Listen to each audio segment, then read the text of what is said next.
Welcome back to the pod. I'm Ethan with Fight Me on This. I'm Jill. I coach Jill.April. And yeah, podcast is alive and well. So are we. Yeah, for the most part. It's been a rough little go here, but here we be. And we're starting with hards. We got a great question in this week, so we're going to talk about that. Boundary setting with people close to you. Like I believe the question was about parents, but we'll also talk about it in general. I'm going to be me because I am. So our trigger warning is that I'm going to be me. I'm going to be a direct person about it because that's who I am. I don't. We gotta. What's the other way to say pussyfoot? Because everyone knows it. Because even everyone knows what it means. Like I don't pussyfoot around a situation, but that seems. Yeah. Okay. There we go. Sugarcoat. Huh? Tiptoe. Downplay. Tiptoe and sugarcoat. Okay. Sugar-coated tiptoeing around. That also sounds two naughty. Birds stoned, you know. I want that to catch on. Is that I don't, and I'm just direct because I don't have time. Neither do you. Jill is gentle. Not that it's not soft. It's just more gentle with it. Yeah. Because that's how she is. And it's also like an active thing in my life right now. But we'll get to that. It's an active thing in all of our lives. I'm just like, man, fuck off. Anyway, what's love you guys. Hard? My hard this week is dealing with my daughter's separation anxiety. It is really hard for everybody. This is not just a me thing. I know that it's hard on her mom. It's hard on her. It's hard on everybody involved. But I can only speak to my experience with it. Is just fuck hearing that kid scream that way. Like I've done something to them. And for those of you who are adults with kids that have separation anxiety, the screaming just kills you because you love them very much, and that it's not that they don't love you, but when you hear that noise, like it just doesn't feel good. And especially when you're a parent with trauma, when you know real harm, when the screaming isn't heard. You know what I mean? Like there's so many ties to this. So it's really hard for me as a survivor, as a thriver, as a parent to see my kid go through it. But it's also, equally okay. The moment that she is in my arms, it's over. She melts. She's safe. She's okay. The crying and wailing stop immediately. I don't even talk. I just take a knee and wait for her to come to me. And then the moment she's here and in my arms, it's over. And it's oh, fuck. It's crazy. I can't use that. Hold on. It's wild. I don't know how to explain it, love. Like I just keep repeating myself. Like it's such a fucking fascinating shift. Yeah, from the outside, it's just like silence. As soon as I can tell, and I take dog out of the way and make sure it's like there's no distractions, but it's silence. It goes from like the most devastating sounds to I'm good in like half a second. And I know like that's hard on you, and we both know that it stops as soon as she's with you, but it's still just like the energy shift and the prepping for it and knowing it's going to happen and knowing that it will be fine, but that doesn't make it easier in the moment. Yeah, in the moment it is hard. It's just hard to hear, to see, to experience. And then it's just over. Like she's still a daddy's girl. And yeah, so that's just always hard. And some days she just walks in. She's like, there's days where it just doesn't happen. Like any other human. Again, might be a parent PSA. Like any other human, she goes through her periods of adjusting, growing, healing, and navigating life. And so my job is just to meet her there. Just fuck, is it hard? Holy fuck, is it ever hard sometimes? All the time. Every time that happens.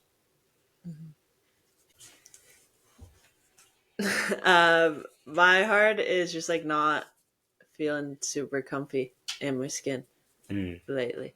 And I usually have days where I'm like, I need to shower right now. And I think everybody gets that feeling of like, get it off of me. But it's just like, yeah, not feeling very comfy in my skin, which it's not, nothing crazy has changed or happened. It's also ties into like not doing the things I know I need to do to feel better in my skin, like not working out as much. And even when we were at the gym, we were working out like 3, 4 days a week. So we're not a 7 day a week household. But I think it's also just the shift of like intensity from those workouts to home workouts and the frequency. Um, and since we've gotten a walking pad, I like haven't been walking my dog for as far. I noticed the other day, which is like kind of rude to her, but she doesn't really like to walk anyways. But I think just like being outside is the piece I'm missing more than like actually walking my dog. Um, my dog could give or take going for a walk, but the outdoors is good for me. And yeah, there's just been a lot of days of like not feeling great in my skin. Like the other night, I had to like cover the mirror in our bedroom because every time I looked at myself, I was just like, here's a list of 48 things you hate. And advice I would tell my clients is like, stop. And that sounds like that Yep. sounds simple, but like in the moment, stop and like pick 2 or 3 things you like about yourself. I don't need you to like love them in the moment, but like pick a couple things where you're like, yeah, I like my legs. Mm-hmm. And I, even doing that, my brain was like, yeah, but, and I'm like, great, we're just going to cover this mirror today then. And it was just like something I was noticing that every time I would clock my reflection, it was just like instantly finding something I wasn't happy with. So, it's been a while since I felt this way in my skin, but it's also just like getting back Finding a to the different and things new I, routine. yeah, know I need to do. But in the moment, it's not that fun. No, it isn't. It feels like shit in the system for sure. And if I can speak to that, it's okay to cover the mirror. Like obviously we know that, and up front, I'm assuming we have mostly female viewers currently, but like as a male who has been in a fat body his whole life up until the last 3 years, right now I'm in my own version of this, and Jill wouldn't let me talk shit about myself, but sometimes it just doesn't matter. And I find myself taking less pictures, flirting less, a lot of things. And normally in my old body, I would let that continue. I'd just be like, yeah, it's not worth it. But I also know that it's not real. And so I always have to come back to loving me in some way. So if I can speak to my partner and to myself and to you listening, you're going to have to uncover that mirror again. Yeah. And like, not because I said so, but because if we let fear take place of the places that we've grown, they're just going to die again. Yeah, I think it's a little bit of that delicate balance of like in the moment, It's okay not to force it. this ain't helpful. Yeah. But like I can't spend the rest of my life never looking at myself in a mirror. That's not an option and either. there's an immediate reason why, is because then if she or any of us can't get approval from ourselves, what are we going to do? I need it from you. I need it from you. I need it from you. I need it from everybody else and everywhere else. And everybody knows how toxic and unwell that is. Like, it's cool. I love that people think I'm hot. I love that. But in my own head, most of these days, I'm arguing with myself of whether I'm attractive at all. That's never going to change no matter how much I get that from people, until I change it for me, until I choose to see me in a way that respects and loves the being I'm in, respects and loves the journey, whatever it is. Until that happens for Jill, until that happens for me, until that happens for you, we're going to keep covering the mirror. We're going to keep being intimate with the lights off, sleeping clothed. It's comfortable. It's not. I Fuck had you. that exact argument with myself last night. Like I was like, I would like to be enclosed, and I'm like, and like for multiple reasons. Like it was like a, maybe I'll just cover up, but then I also was like, then you have to fight with a shirt twisting in the middle of the night, and then you're stuck to the bed sheets, and then you have to like yank everything. So a naked I slept. So yeah, like on the hard, like it's hard. It's hard to pull back the curtain again, but for no other reason than you're worth it. You're gonna have to pull that back. And eventually the like, oh, there's 2 things I like about myself. Well, there's 5 things I like about myself. Like that eventually starts to help and starts to work. But yeah, all you can do is try it and be like, nope, not today. And then try again the next day. Yeah. Joy? Did we do joy? We didn't. No. Right? A joy.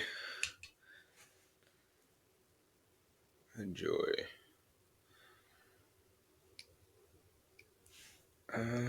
Yeah, go. You go. Ethan's daughter finally asked if we could play the board game I got her for Christmas, and the little kid in me has been like so sad that we haven't played it. Like, there's been Amara is like me that way, and like we'll get behind a board game or a game, but like if we want. Yeah. And if we don't, it really is like everybody else's joy can fuck itself. Yeah. We're like, you know what I mean? Like, sorry, Brian's on the couch. He's like, yeah, like he sees it real time. It like my kid's just like in the moment, like, fuck yeah, I'm gonna get to play with this, and that's the joy. And then ADHD defiance is like, yeah, but on my time. Like, do you want to play it? No. That even if her heart was set on playing it the moment before, if I ask her, Jill asks, do you want to play it? No. It's You also like fuck. I was the instant gratification kid. We don't have to talk about why right now. But it was like, oh my god, a fun game. I'm going to play right now. And we're not going to talk about like why.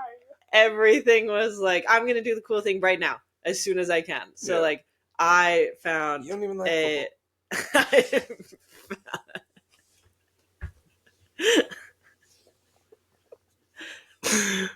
You're right. That was so good. That was so. I've not seen you do that yet.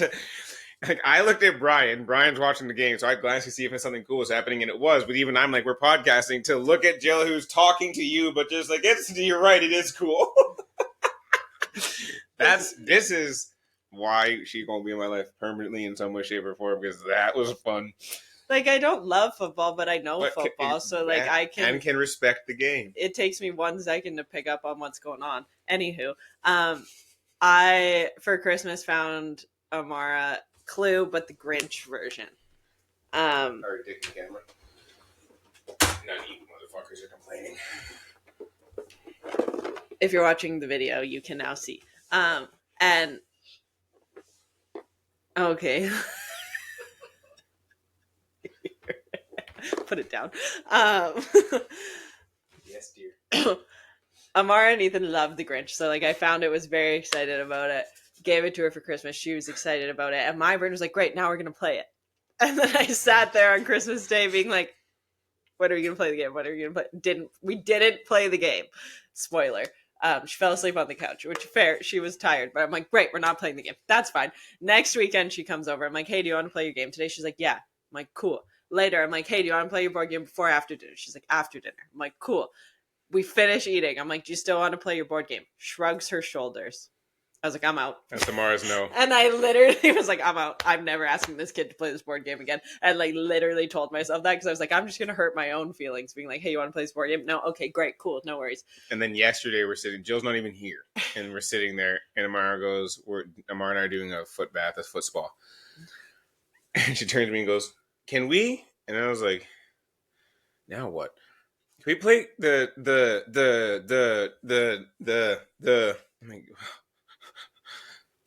the Grinch?"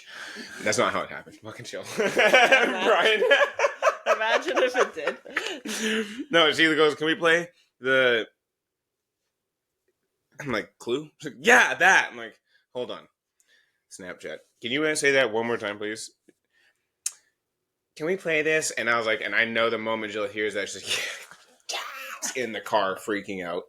I literally was like, "Oh my god, it's finally happening." So then I tried to play it real cool when I got home, and I'm like, "Don't make a scene, don't make a scene.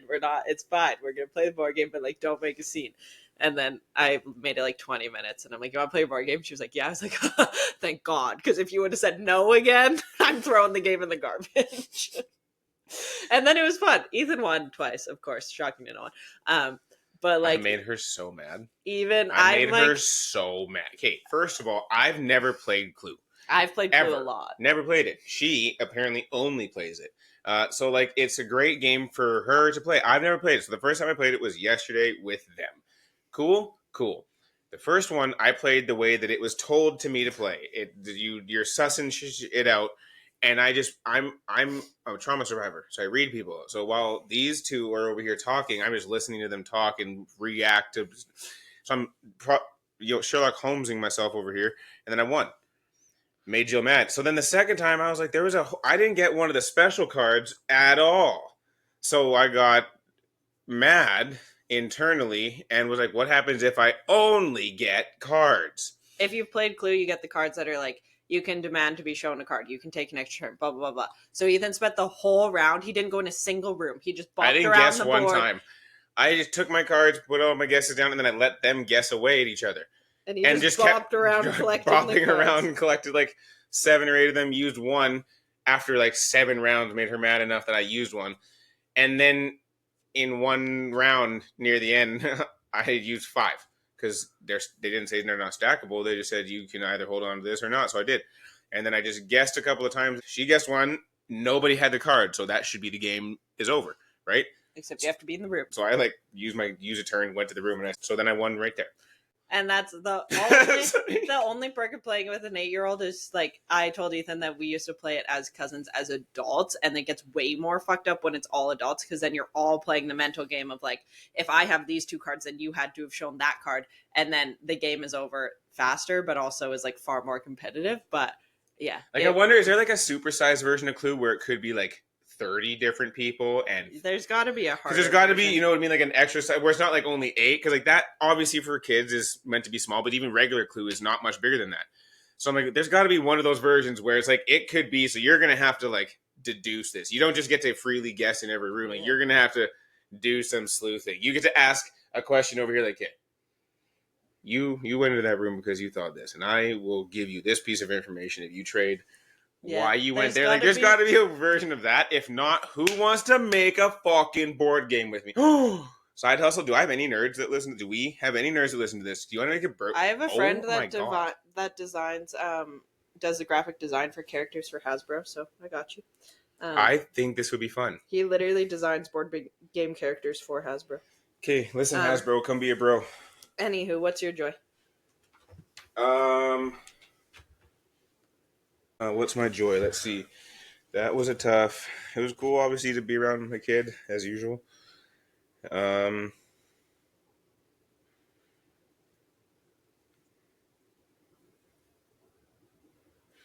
Yeah. Again, like you heard in the subscription episode, if you were listening and paying attention and subscribed like you're supposed to be, it's been hard to find joy the last little while. Small pockets of wins, and even those are not really tons of wins. I'm having a tough time kind of everywhere. Outside of work, which feels steady and good, Jill and I found a good rhythm getting into this year, and now we have a solid direction for a bunch of different things we're doing, which is nice. But yeah, I don't know that I have a standout joy, genuinely. That's fair. I think it's fine to have like, yeah, these were good, but they were just good. Yeah. Better than nothing, but yeah. like last week, losing T and everything, like there was just no good in that week for me. Yeah, this week felt a little less heavy. Yeah, I was gonna say like not even like more up, just like more steady. Yeah, more stable at least, like easier, like knowing that I was gonna be off track in the next moment, like just being like, yep, it's coming back. Mm-hmm. Or just like excusing myself to just cry. Sometimes like it just all of a sudden gets on me. Like I miss T. Like I cried when I saw his face, and like I had the thought, I screenshot it because I'll talk about it like I do. But just the thought of like, I don't want this to go away. Mm-hmm. I don't want to not see my friend's face. And then I was just like sobbing. Like grief, tears are different. Mm-hmm. Grief comes from a place in the soul where they're hot tears. That's a soul wound. A piece of you is really missing or really hurting. And yeah, it's such a roller coaster. So this past week's been nice to be a little more even keeled, but still, in any given moment, I can feel that like I've disappeared into the void of grief or into the dark. Mm-hmm. Maybe your question already, love?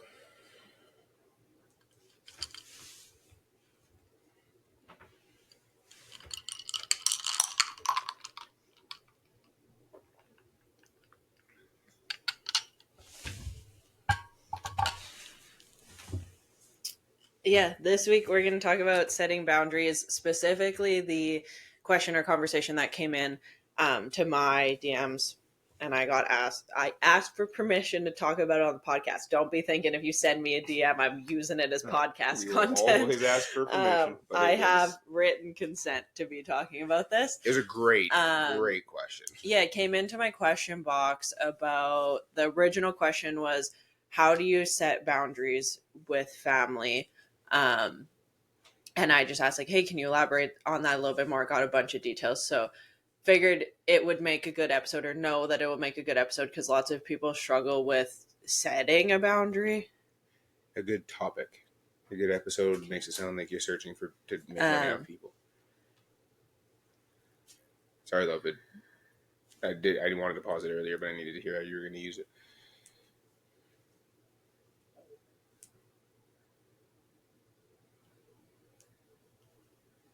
When it came in, you said it sounded like a good episode. Our new would be a good episode, which is fine. But change episode to topic, because what you were about to say. What was all that white stuff? Is there snow? No. Yeah. It's paint on the turf. He probably checking. Was. Oh no, it's raining a little bit. Yeah. Apparently we can't have football on while we podcast. I like that it's an actual problem for you. Anywho, yeah, got a DM. The original question, I'll just start from the top. Yeah, okay. The original question that came into my question box and I threw it up was, how do you set boundaries with family? I'm struggling with setting and keeping boundaries with family. So I asked for more details, and then asked if it would be okay to talk about it on the podcast, because I know this is a topic a lot of people struggle with, and a lot of people don't really know how to navigate. And I have talked about it a little bit, both on the podcast and on Instagram stories, of just like, yeah, I've had to navigate setting boundaries for probably the first time in my life, as a recovering people pleaser, of being like, oh yeah, no, these things need to change, and here's how they're going to change, and you can either do it or not do it, up to you. Yeah. And this can be applied to friends, doesn't have to be family, whatever it may be, but boundaries are hard for a lot of reasons. But boundaries, for many people, really start at family. The first boundaries we ever have by creation are with our family. Yeah. If we do it in a healthy way. We most of us aren't taught that is a thing, but like, I can even think like one of the early boundaries I set with my dad was, without like giving, one of the early boundaries I set with my dad was, he had the habit of like getting angry really quick, and he would yell, and then I would go to my room and probably slam the door. And then I would hear my dad's footsteps and be like, uh-oh. And then he would yell. And then he wouldn't talk to me for a couple hours. And then he would come back and be like, sorry, I shouldn't have yelled. That went on for years, until I was like in my early teens. And I was like, how about we just skip the part where you get that mad, and then we don't have to do the rest of this. And then my dad put in some work and fixed that habit. But like, that is probably one of the earliest boundaries I can remember. But I didn't view it as a boundary. Like, I was just like, hey, easy math, stop doing that. We don't have to do this. But that was still a boundary of like, don't do that anymore.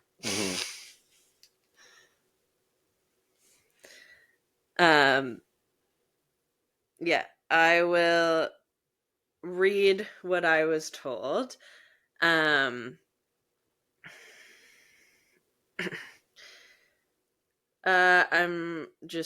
I should have filtered this sooner. Cole's notes you need to know. Used to be really close with their family in high school, still pretty close with them. As they've gotten older, they've tried to distance themselves from them, and it's kind of worked at times, hasn't at others. Biggest issue is them pushing their religion on me. They're old school Christian, and I have some values and faith, but differ a lot. We disagree on a ton of core values. The main boundary I've had a hard time setting is the main boundary I have a hard time setting when it comes to this is mostly my dad, will often reach out saying he's worried about me, worried about my faith, etc. Then this comes from me not going to church, having a boyfriend who's not Christian, enjoying drinks in the bar, supporting LGBTQ, and even the language I use. It's become a trigger where I get anxious when my dad calls me because I don't know if it will just be a conversation on how my week is, or if he's going to rip into me on something else. I'm going to pause there. There was so much there. Pause. Oh, I thank you so much for sharing with us, and like just thank you for sharing with us, because that's hard and frustrating, and you are in a tough space. I can hear that, and I see that, and understand that. One, I actually want to also give you a cookie on your use of the word trigger, and this might be its own tangent. Because I have to talk to people, get to talk to people. I'm afforded the great space to talk to and hold space for lots of people who who misunderstand, misinterpret, misuse the word trigger. Uh, and I think they use it instead of the word my own stupidity. Words, my own stupidity. But that's beside you use the word trigger because this thing now affects the way your relationship with your dad goes. That is, in fact, a legitimate and certified trigger, and I am genuinely and honestly super appreciative that you use that word correctly and have done enough work to know that you are triggered in that moment and actually want to work through it, navigate it, and suss it out, because you might be surprised how many people haven't got that far. Yeah. I also think, and this would be a question I would ask anyone, is like, have you said the thing? Because I think even for myself, sometimes I'm like, no, I set the boundary, but I didn't actually say the thing out loud. And I think that might sound simple, but is important, of like, hey, don't do this anymore. Like, until we do the, like, if you're going to call me, do not talk about religion, or do not call me. Until, like, it gets said out loud, we haven't really set the boundary. I think sometimes we tiptoe around it, of like, hey, it kind of bugs me when you do this thing. That's not setting a boundary. There needs to be like here's the thing that bugs me. Here's what I'm asking. And here's what happens if you don't do it. Here's a consequence. If I can interject on what Jill's saying, if you don't have a consequence you're prepared to stand by, you're not going to ever set a boundary.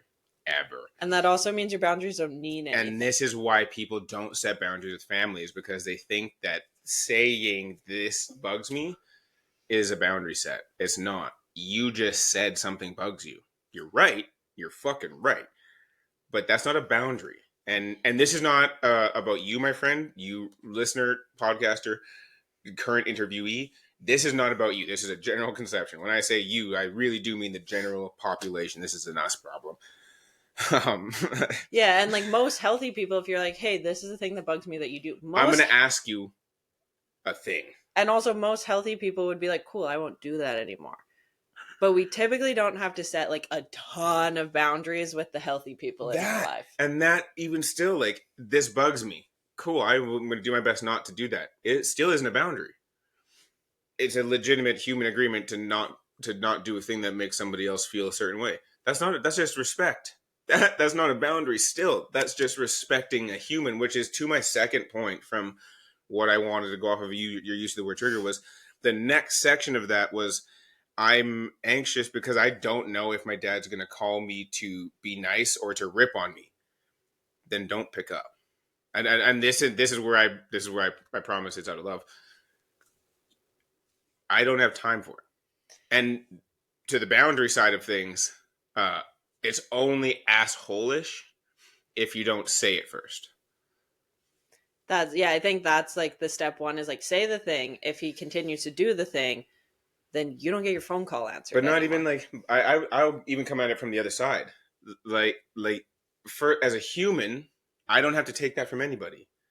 Take the word dad out of it. That's a grown-ass man calling a woman to shit on them for decisions that don't affect the man. Did anybody else hear that out loud? Take the titles that we arbitrarily put on these people, and they are arbitrary. I do not give a fuck if you're... Oh, don't get me started. I'm going to talk about it another time.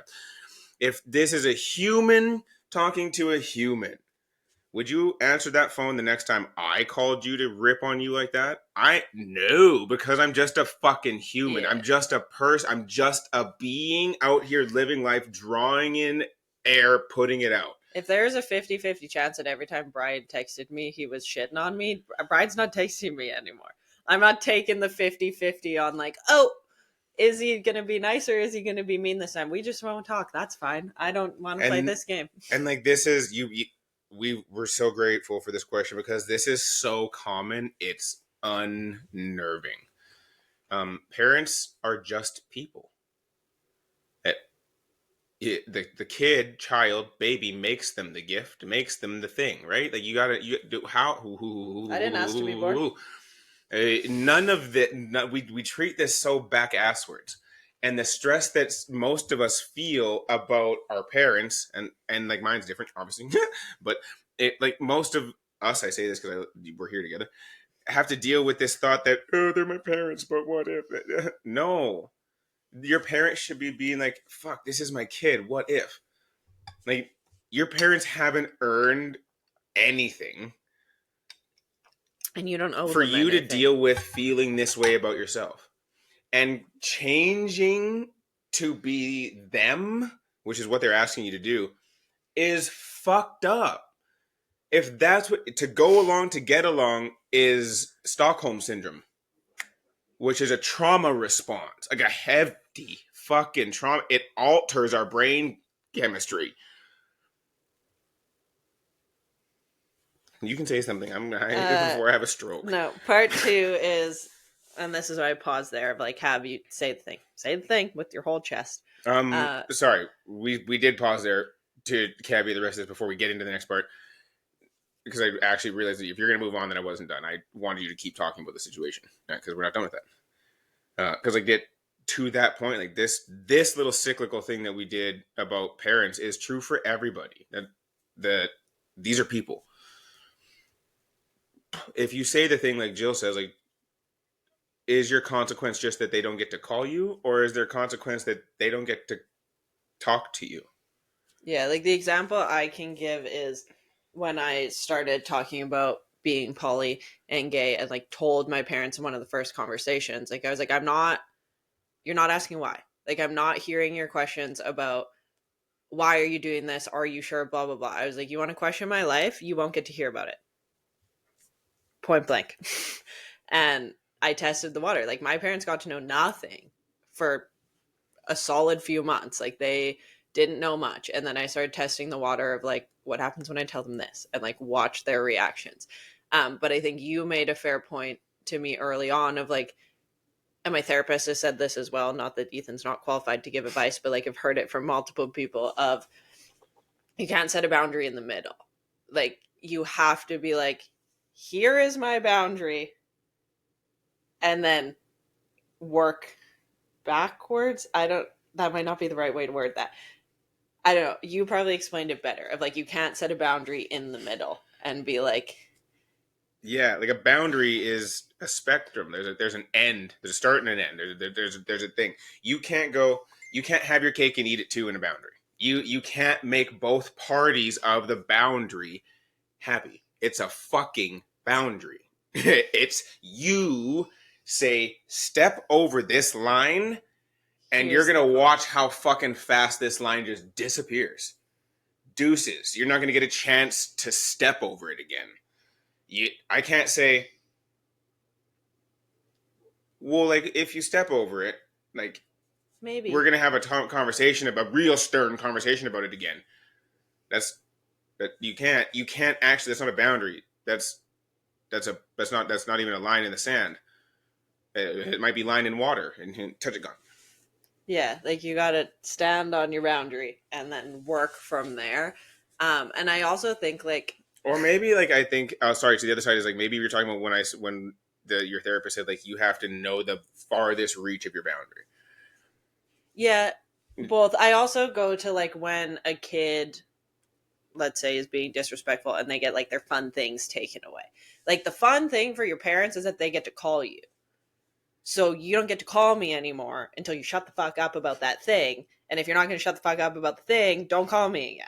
Mm-hmm. So maybe it is like, stop calling me because you're clearly not understanding why this bothers me. So stop calling me, or I'm not answering your phone calls anymore. Like, and then maybe you talk to your parents in person, and if they still don't shut the fuck up, you don't do that either. That's exactly where I was going. I'm like, yeah, your next thing is like, cool, I'll still come to family dinner. But if you're going to do it there, I just won't waste my gas. Yeah. I view it as Have you seen this economy?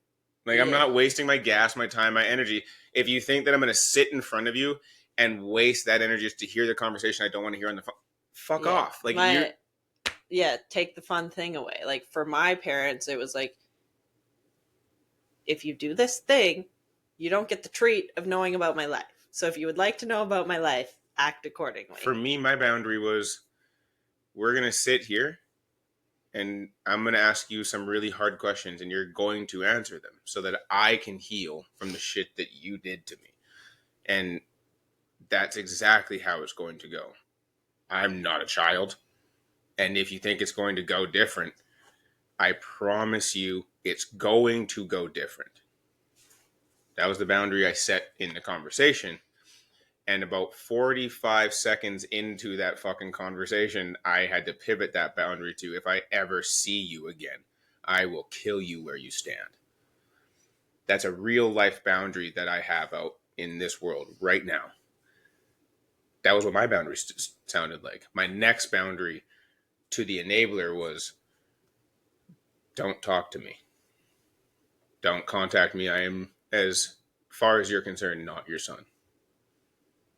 So when that boundary gets broken, and it has been broken twice now, the bad thing that I warned them about happening, it only doesn't happen because I keep better minds around me that don't want me to just disappear. Because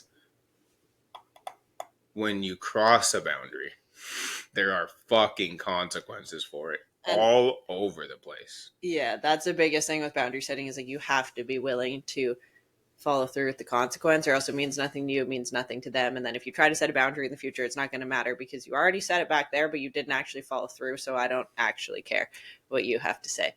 I don't parent, but it's the same of like training my dog. You don't want to listen to me at the dog park, we're going home. Not, oh, you didn't listen to me at the dog park, that's fine, we'll stay. You don't want to listen to me on this floor, you can go to that floor. Yeah, I see it with, like, I can relate to training animals more than parenting because I don't parent. Mm-hmm. But yeah, like, if you tell somebody they have a consequence, but then you don't follow through with the consequence, it doesn't actually mean anything to anyone anymore, and you both know it. Mm-hmm. The second part... Yeah, now, I'm sorry. Now the second part we kind of already touched on, but I've expressed these feelings to them over the years, and it has slightly improved. But I'd rather it not be a conversation at all. Mm-hmm. So there's the end of your boundary. But, like, do they know that? Yeah. Because I've expressed those feelings, again, is what we said, of like, this is the thing that bugs me. Great first step. Here's the thing that bugs me. Here's what vernacular, we're going to do. And, like, if we're going to get into the ins and outs of, like, setting boundaries, which we totally can and should, I think, vernacular, how you say it, how you say it in tone, but how you put it all together matters. This makes me uncomfortable, please don't do it, is just an ask.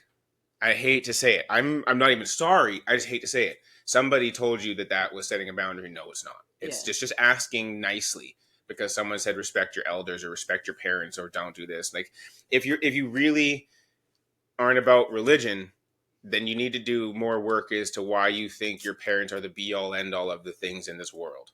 And I mean that with both hate and love, because if you really are far from religion, honor thy mother and father only goes as far as they have honored you in truth, not in arbitrary labels. So did you actually step away from your faith? Because for me, walking away from my family was simple.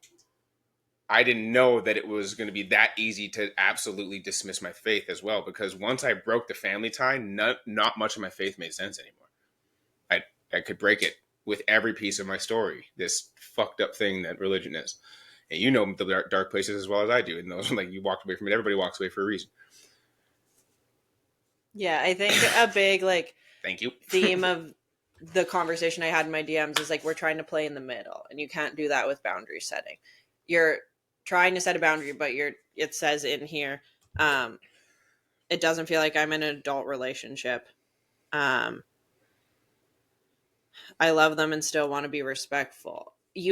There's no respect I'm being gonna. given to you. I'm Sorry. also gonna say this, like, as a recovering people pleaser, being nice and being respectful are two different things. They might not think you setting a boundary is nice, but that doesn't mean you're being disrespectful. And also, like, if you don't set that boundary, then you're just doing yourself dirty. Because now you have to deal with all the other shit that comes with not setting a boundary because you were trying to be nice. And, like, this is a hill I will die on because I was raised as the just be nice. Mm-hmm. And I am nice. I'm nice to most people. Most. Yeah. But, like, you don't have to be a doormat just to be nice. I can be nice and set boundaries. I can be nice and tell you to fuck off. Doesn't make me not a nice person. It means you don't deserve my nice. Mm-hmm. But, like, stop worrying about setting a boundary making you not a nice person. That's not how that works. No, if somebody thinks that it does, then you don't need that person in. The boundary just got easier to make. And my hatred of family is the hatred of the word, because we throw it around and it puts people in positions like this, like the one that you're in right now. As I recall, it's your faith, your life. What part of that is your parents? The DNA. The moment that you take your first breath and step, you are now your own person. I don't know why we fucking forget that. Like, your parents didn't take the step for you. Yeah. You know what? Is anybody comprehending the basic rudimentary math I'm trying to get down to? Like, the common denominator is like, you did it. For me, like, I use my story as why I say this way. I've had to do everything in my life alone. Have I had support? Yes. Have I had people that have helped me along the way? Absolutely. But I've been alone in this bitch since I can remember. I haven't found to this day another person that's within 3 degrees of separation of me that's been a sex object since they were 3 with their parent. But that's lonely when the roller coaster of emotions sets you all over. Like, it's just lonely and alienating. It's also You know what I like, mean? Like, your parents chose to be religious. That's cool. They made that decision for themselves. And I don't speak about my religion often because it's not really a big deal in my life. And I say that, like, it's not. I was raised Christian, so what? By the time I was 16, 17, I was like, hey, I got questions. And everybody was like, just believe. And I was like, cool, I'm out.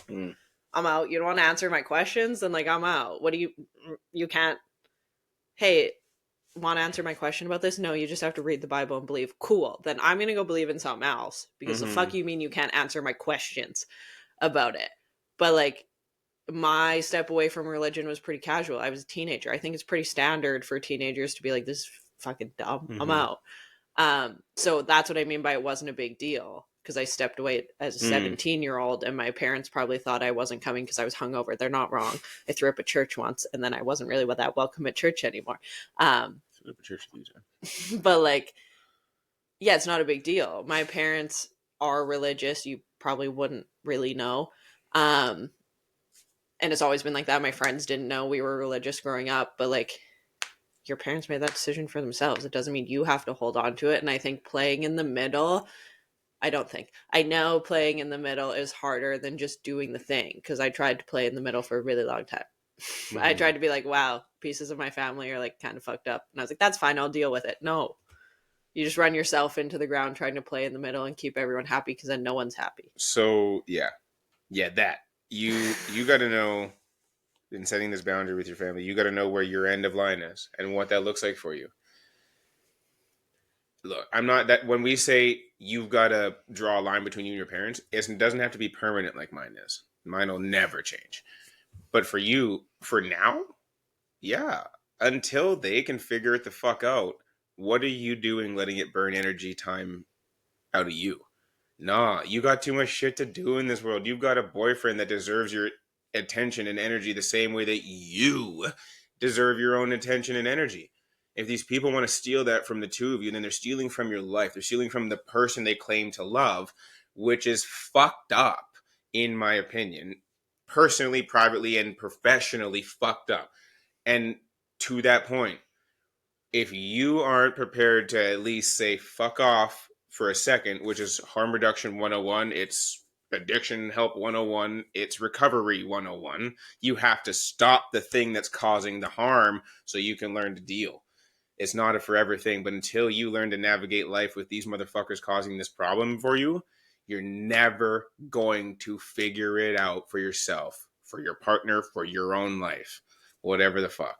Yeah, and it'll start to burn bridges With your elsewhere. partner. With your partner, with your friends, with maybe members of your family that you actually like. Like, it This is, burns yeah, energy on the other end too. But like, I'll ask you a question I've been asked. What would it take to step away from them completely?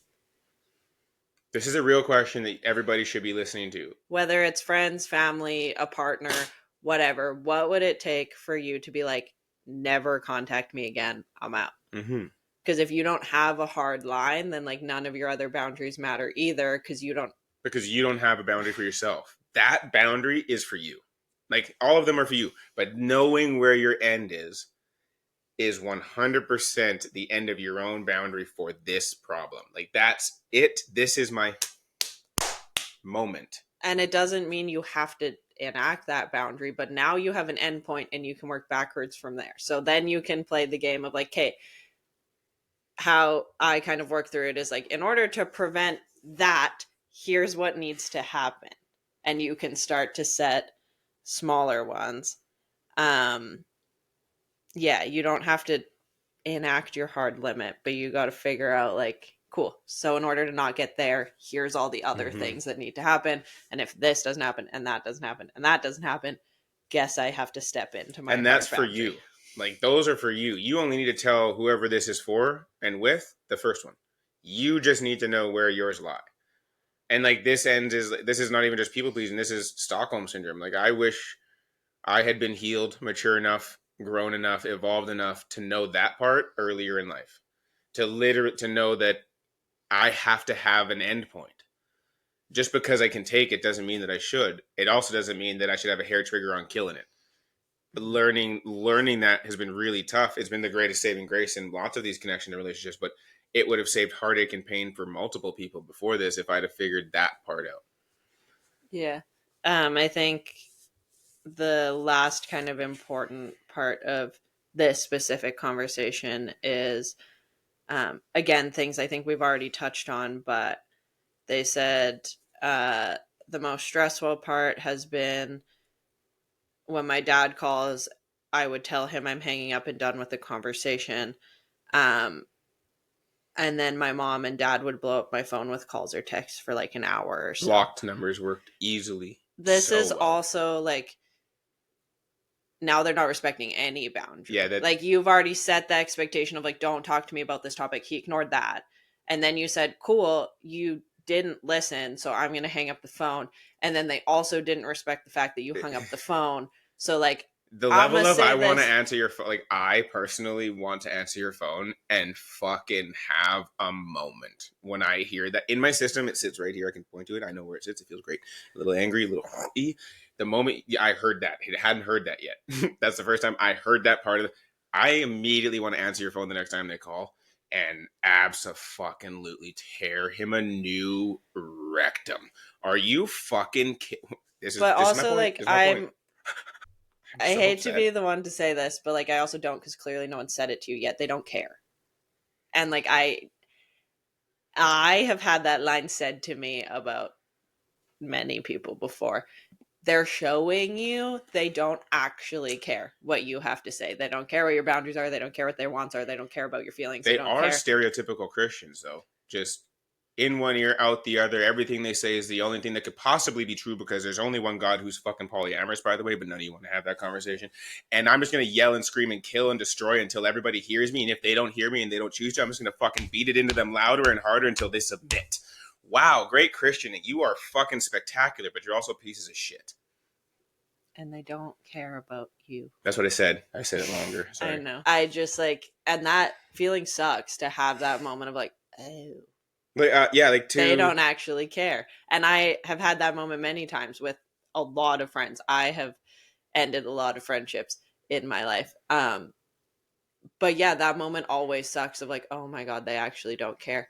But I need you to hear that they don't They don't care. care. Like, it sucks. It doesn't be. It's not fun. Yeah, I think the last piece of this that's important is that they said, especially when it comes to my dating life, I tend to keep it separate. They don't like that I won't share about my partner. I just tell them they're really good and don't confide in them when I have issues. I have friends for that slash a partner. Yeah, I don't confide in my parents ever anymore about a lot of things. Really, I think it's important to know who gets to know what. And I think you probably have boundaries with your friends too. Like there's probably certain topics you talk about with one friend but not the other. And I don't think you need to treat parents any different. I also like, is this gonna get me yelled at? No idea. I have a really hard time with people that are like, my mom's my best friend. Ew. Yeah. I'm like, Fuck no, off. your best friend should be your best friend. Yeah. That's your parent. I've always had a really hard time with that. Like, Not even because it's a missed thing. Like, I want it. Like, that's and it's not like, wild. I think my dad's cool, but he's my dad. He's my dad. I don't know. Like, I would, yeah, I have a really hard time with that. Like, your parents aren't your friends. And I don't think they're supposed to be. Um, Tell your parents what you feel comfortable telling them. I also think like your parents have already shown they will shit on your life any opportunity they get. So why give them more to go off of? My parents don't get to know a lot about my life still. They don't get to know a ton about Ethan. They don't get to know a ton. I tell them what I want to tell them, and that's fine. They can take it or leave it. But there's also like friends I don't talk to about certain things. I think a conversation you can have if you're willing to have it is if you get pushback on that, be like, have you considered why I don't want to talk to you about those things? They probably, spoiler, they haven't. But yeah, there's consequences to actions. And that was a conversation I had with my parents early on of like, if you're going to meet me with why and judgment, I'm just not going to tell you. And based on previous encounters, that's your go to. So, like, think before we speak. Um, Sometimes people have no other option to believe than they're right until you punch them in the fucking face with wrong. And I mean that. Like, until the boundaries enforced, until you act like a child actually come through on the punishment, it never matters. and yeah, it wasn't even about my relationships. Like, I lived in an apartment downtown and it was bad. I had water coming through my floorboards. And the last time I ever talked to my parents about the struggles in my apartment was when they said, well, can't you just suck it up? I said, I'm good. I'll talk to somebody else who has my back about these problems. So it doesn't even have to be about your relationship. Like, people will tell you how they're going to choose to support you. But you have to be willing to revoke that privilege of getting to know. You really are in control, my friend, as much as it's frustrating. In order to grow, you're going to have to lose some shit. And we're going to In have order to to, not be weighed down and go up, you're going to have to let go of some shit. and yeah, to Ethan's point, he's probably made it in this episode. If he hasn't, he's made it before. That like religion has a huge tie to most people's actions. And also, like, of course your parents are doing no wrong. They're, I'm assuming, white Christians. They can't do any wrong. So until you point out they're wrong, they're going to keep living that way. Mm-hmm. Yeah. Yeah, I at the very least hope that we made you feel not crazy, because I know how frustrating that space is. Why am I dealing with this? Because you're choosing to. People have made you believe you have to, but like, you're choosing to. You don't actually have to hear it.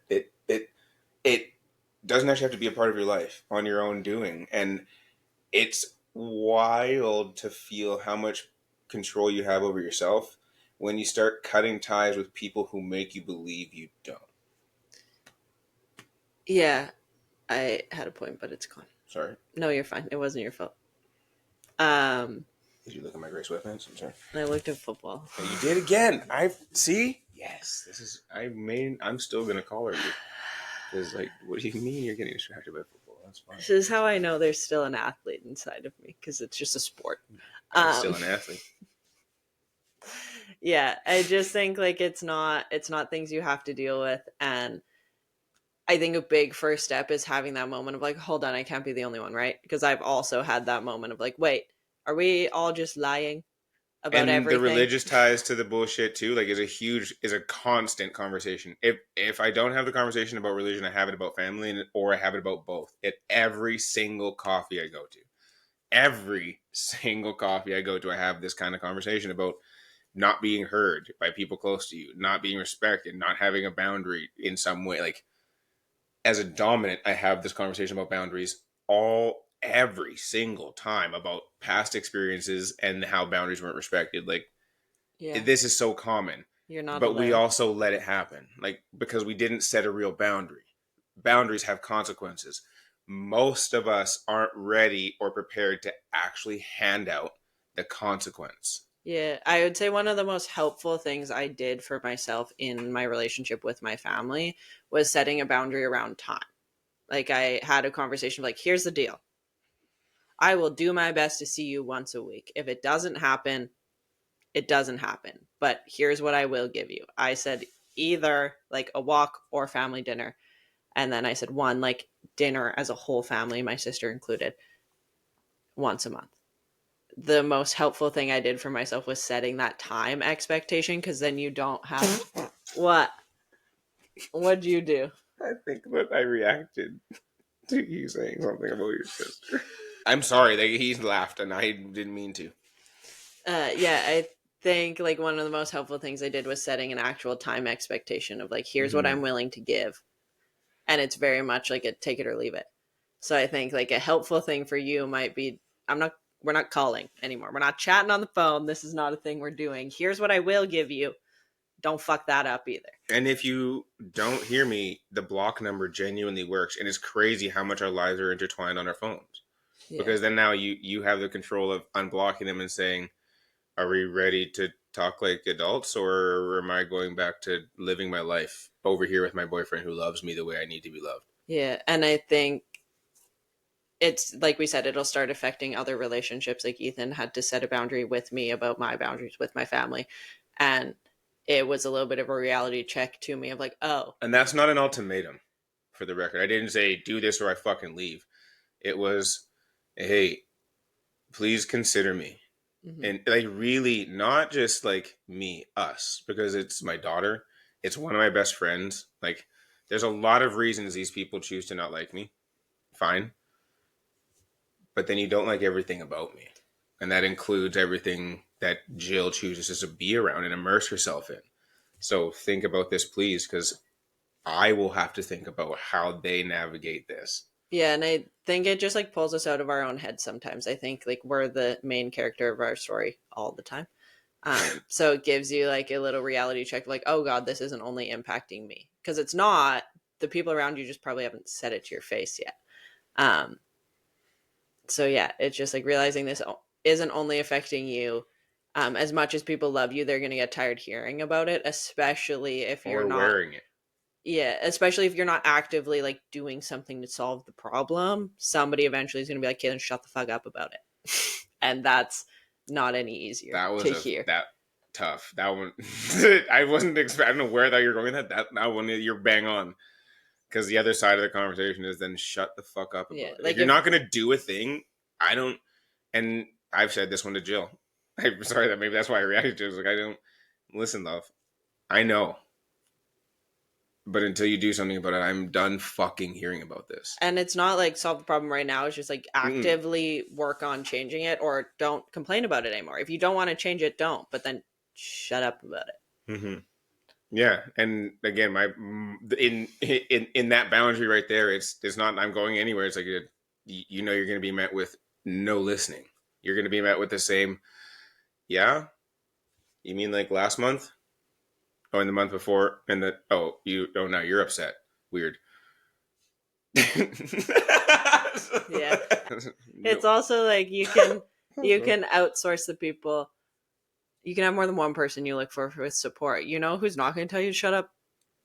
Most likely your therapist, because you're paying them money to talk about your problems.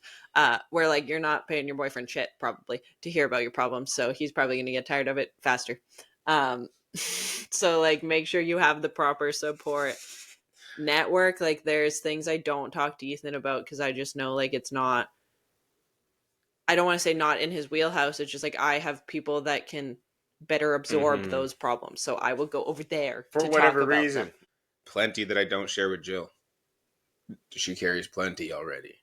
You know what I mean? Like it's the same shit. Like willfully take that to the people that you need to take it to, because I'm over here to catch you on the 20-meter board. That's the big one. Yeah. And yeah, we're like very honored and glad you chose to share with us and come Beyond, to us. like, this is the point of this podcast. So we are absolutely honored. I will say ahead of time, please come back at us. We'd love to chat with you more about this behind closed inbox. Yeah. And just like feel free to share your problems. Like if you're listening right now being like, oh my God, I have a problem, help. We're happy to talk about it. And If anything, just to remind you that you're a human, because and you're not the sometimes, only one yeah, sorting through that it. like it's just we're our stories are so connected. Mine's extreme, but I connect with people because of that. I connect with lots of people because of that. It's also sometimes easier to share with like a somewhat stranger. Not that we're strangers to you, but like we don't have a personal tie. You don't have to see us if you don't want to. So it's sometimes easier to like share at distance. I find sometimes too. Yeah, and we hope that you guys do feel safe and know that this doesn't come from a place of judgment. This is my story directly links with setting boundaries with family, especially in religion. Wish I'd learned it earlier by a long shot. Yeah, we know that it's not easy and that it's uncomfy and that it's all the things, scary, whatever. This is why I don't have a lot of close friends. Like, I'll admit it. I'm a little direct, and that's fine. I'm not everybody's cup of tea. That's why I have a podcast, and we hope that you have more to say. That genuinely, I hope that you come back and have like okay, I tried this, and whoa, What now? and whoa, let me tell you something. They change their tune so goddamn quickly. Like whatever it is, if you choose and feel safe to update us along the way, along your journey, that's beautiful. We would love to walk with you in some way in it, but it's also like cool. You did set the boundary, and now what? I also think like as much as we have our thoughts, feelings, opinions about a lot of things, like we want people to be loved in their life. So if you end up setting a boundary and you're like, holy shit, my whole relationship with my parents changed, like that's actually great. Yeah. We don't sit here being like, set a boundary and then never speak to them again. Like I hope you set a boundary and it gets you exactly what you want, and that you can figure out a relationship with the people that are important to you. Getting your cake and eating it too is that version of it. Is you set a boundary and it was respected, and now you can have the relationship you want with the people you love. That's getting your cake and eating it too. It's not suffering just enough to survive to make them happy enough for you to feel content. Like that's not it. That's why we come at it from every perspective we can, like being the support person, being the boyfriend that has to navigate, whether he does or not, feeling shit on by your parents, feeling shit on by people that don't know him. He could be a great, if he's with you, he has to be some version of great for you. Hello. What part of that would upset? Sorry, it doesn't compute. I'm not mad. Yeah, no, but I think like we clearly could talk about this forever. Yep. It was even a conversation with my parents early on where they're like, we just want you to be safe and happy. And I said, great, if that's your concern, then we're good here. No need to be concerned any further. If that's genuine, then stop worrying about it. I think sometimes it is like calling them on their shit a little bit of like, if you're actually just worried about my health, safety, happiness, then no need for further concern. Or there's more you're worried about. So it's just like having a little bit more, I think, as a people pleaser. And it sounds like, I don't know if anyone's told you this, you're probably also a people pleaser, of like, you have to be more direct with, if this is what you say it is, we shouldn't actually be having any problems, and a little more direct with like, not, hey, it bugs me when you do this. I'm like, don't fucking do that. You don't have to put the effort in Well, there, you do. but maybe you should. Oh, you should. It has to be less of this hurts my feelings and more don't do it again, or this is what's going to happen. And it's scary the first time, and then if you're anything like me, you'll go and set a boundary, and then you'll come home to your person and cry about it. But you still set the boundary, and it gets a little bit less cryy every time. Is the beauty of this? Like, let's end this here. The beauty of setting a boundary and getting it right for yourself is, as scary as it is when you come home and do the cry thing, if that's the way you go, or need to blow off that energy that's now freely running, like, do it. Because the next time you do it, you're going to have less of that energy. And the next time, this is habits. This is healthy habit creation. Healthy habit vlog day 19. Hello. But like, genuinely and honestly, Jill rarely cries setting boundaries now. Like, sometimes they're tough. Sometimes they're not fun and uncomfortable. But